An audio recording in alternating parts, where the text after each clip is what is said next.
Texas Congressman Lloyd Doggett, a Democratic member of the House Ways and Means and Budget Committees. He's also on the Joint Committee on Taxation. Congressman, welcome. Thank you for joining me. Can you walk us through what's going to happen with this virtual markup and what it means for the reconciliation process? Well, thanks, Alex. It's always great to be with you. Yes, in about an hour, our Budget Committee will convene. We are putting together all of the various parts from the other committees in the House of Representatives into one budget resolution, which we will then transmit to the Rules Committee. That will occur by tonight.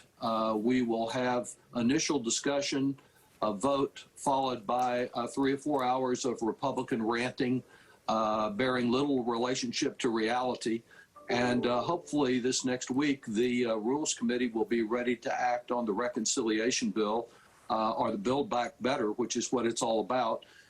As they continue in their work, negotiations with the Senate will continue, because we would like to see a bill approved in the House that can also be approved in the Senate. And as you know, it's still a little bit of a mystery as to what Senators Manchin and Sinema will agree to. So with the Monday deadline that Nancy Pelosi gave moderates for the vote on the infrastructure package, first of all, will there be a vote on Monday? September 27 was the date she gave. And if so, sir, how can it pass, given progressives saying they're not going to vote for it until the reconciliation package is ready?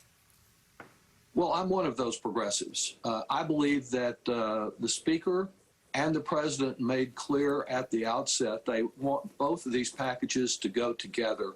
With Senator Manchin saying within the last few days that he'd be content to have the second larger social service bill postponed till next year, which might mean never, we have to move both of them together. Yes, we want to respond to our public transportation, our highway needs, but we also need to respond to the many women in our society who, for lack of child care, who, for lack of family medical and leave, burdens they particularly bear, though they apply to men as well, that we respond to that. I'm very concerned as the Health Subcommittee Chair that we assure the Affordable Care Act remains affordable, that we provide essential benefits to seniors, and that we close the gap that has left 2 million of my neighbors in Texas without any benefits of the Affordable Care Act.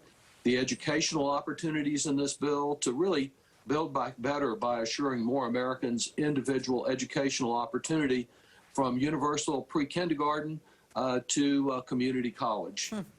Congressman, as you well know, the president met with key moderates and progressives at the White House this week. I'm going to confess I did not get a readout of exactly who attended. So did you attend as a self-described progressive? And if not, what did you hear about those meetings? What can you tell us about them? Yeah, I did not personally participate in those meetings. There were ample number of progressives and moderates there.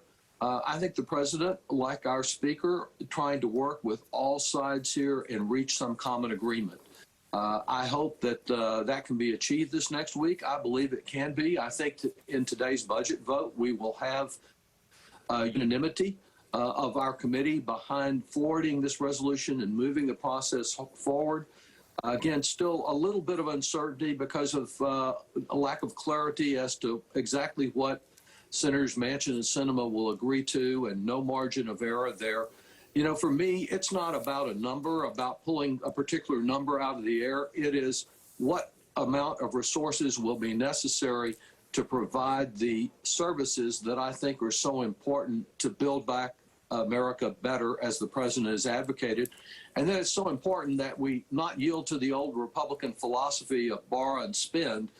We went through that with Donald Trump, the king of debt, driving up the debt both on his tax gimmicks and on the cost of his not responding, not only in terms of human loss, but great trillions of dollars required to try to undo the damage from the pandemic.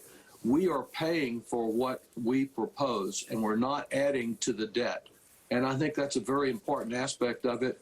I'd really like to see more tax reform than the bill that we have. But it's a good step forward. Okay. Well, I would really like to welcome you back to the broadcast anytime, Texas Congressman Lloyd Doggett. Thank you so much, sir. Appreciate you. The Misty